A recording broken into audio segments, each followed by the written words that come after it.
just depends how you look at it. So I guess there's just, no deer out here. I mean, I really was just over the garden. What's up, y'all? Welcome back to Rooted Nature. In this video, I'm gonna be sharing with y'all the biggest mistakes I actually did while growing in my garden, which I have kind of a large garden and kind of a small garden. Just depends how you look at it. But anyway, before we get into this video, don't forget to like and subscribe, because we're on the road to 200 subscribers. We're really close to hitting 200 subscribers, so don't forget to subscribe. So yeah, this is just gonna be a quick little video, so let me just go ahead and get into it. So one of the biggest mistakes I made last year is actually something most people make the mistake of, which is actually watering. Last year, I actually didn't overwater, but during the middle of summer, I got tired of coming out to my garden. I got tired of coming out here every single day in the heat, and it was just too much. So I was doing YouTube. I was trying to post every single day. I was really dedicated to YouTube, like really dedicated. So when I messed up, I was like, I don't want to do this no more. I'm done with my garden this year. It just made me so unmotivated to come out to my garden by doing YouTube. And so, but this year I'm prepared. And what I mean by like doing YouTube, it's not nobody's fault except for mine, because I'm the one that makes the decision if I want to do YouTube or not. And I'm gonna do YouTube this year.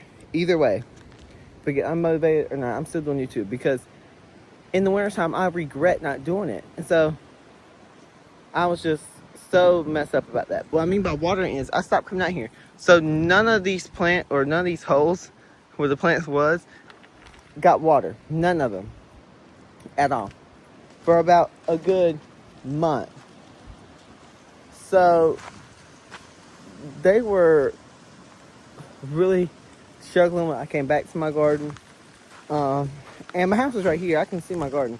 But it really didn't matter to me. I really was just over the garden, like for real. But this year I'm ready to garden. I've actually got some Pro Mix ready for seed starting. This is my first year using Pro Mix. Now, Pro Mix is expensive. I've never spent that much money on one bag of soil. But I see everybody else using it, and they say it has these things in it where it don't get gnats and this and this and this. So hopefully it's good. Now, most of the time, I put a little bit of fertilizer in my seed start mix, like worm casting or something, small, light fertilizer. But I'm actually going to be fertilizing my seedlings on a schedule I've seen somebody else on a different channel do. So if that works out, I will explain what that is and everything. But yeah, this is going to be a good year. But the second biggest mistake I made last year was planting in these bags strawberries. Now, what I mean by that is I had these things with like 10 strawberry plants in this one bag. Now, if you're doing a couple, I would say okay, but not 10. Like, that was actually too much. And I'm very experienced at gardening. Like, I'm a very experienced gardener, I think. So, looking back, I'm just trying to figure out what was I thinking. Because even at that point, I still know the same knowledge that I know about planting and spacing in bags. So, I don't know what I was thinking at all. Literally. I'm like, what was I thinking? But actually, what I think happened was I just randomly got them one day. And then I wasn't prepared for them. And it was like a bunch in a hanging basket. And I had to separate them and put them somewhere. So, yeah, that's that. Now, another big mistake I made was I'm out here in a new space last year. This was the first time I gardened out here, was last year.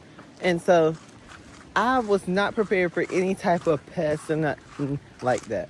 Where I came from to this place, it was actually an urban setting. I think urban setting. So, let me turn this water off. But where I came from, it was in an urban setting. So, I did not have deer problems or nothing. When I mean urban, I mean this is a country town. So, When I mean urban, I mean like house beside houses beside houses. If you can tell, the next house is way over there, between those woods. So, there's that. But out here, we're in the football country. Closest store, probably 10 minutes away. And that's like a convenience store or something. But anyway, I was not expecting deer to just ambush my garden. And actually, I was expecting it. Then I what? Let me explain. So, let's see, that was 2024. That's when we moved out here in late 2024, like October. I went to the nursery and I made these holes, and I literally came out here, made the holes, just put some brassicas in the ground over the winter so I could be growing something over the winter time, because I could not just not garden. That's like something, a necessity. I have to be able to garden. So when I put them in the ground, I was thinking the deer would just come eat them up. I was prepared for them. I was like, they're just gonna come eat these up. That's why I'm not really bothering them. I didn't even water. I didn't do nothing. I got some broccoli and everything, and I'm like, oh, okay. So I guess there's just, no deer out here, or I've seen deer out here, but I guess those just not bothering my garden. So come spring, I plant everything out. Everything's doing good. Then when it comes to my tomatoes, one day I came out here and they're just stripped from the plant. Every single tomato is just gone from the plant. These two rows right here. This was slicers, this was cherry. They were just gone. I'm like, what in the world? I'm like, deer have just ambushed my garden. And I wasn't prepared because they didn't do it in the wintertime. So I didn't expect them to do it in the summertime. But I thought wrong. So that's another mistake, is just being unprepared for the deer and all. But this year I think I am prepared. I'm planting extra tomatoes, so if they do anything, I'm planting about 100 tomatoes. So I know they can strip 100 tomatoes in one night, but we're just hoping not. And we're just gonna pray that this garden does good. I know some of y'all told me some things to do about the deer. I am gonna do that. Some of y'all told me on TikTok. If y'all don't know, I have TikTok and Instagram. I really don't post on neither one of those because I focused on here, but I do post every now and then. And what I post on there, nobody sees on here. So it's just like you gotta be on both of them to see everything that happens in my garden. But I'll link those down in the description if y'all interested in those. So yeah. And those were kind of my biggest mistakes. Now there is minor mistakes I made, but that's every gardener. So I'm not gonna get in here and list every mistake I made in 2025. But that was basically it. So yeah, I hope y'all enjoyed this video. If you did, I know it's kind of a little different video, very talkative or whatever, but that's just kind of who I am. So anyway, I hope y'all enjoyed this video. If you did, don't forget to like, share, and subscribe, and I will see y'all on the next one. Bye, y'all.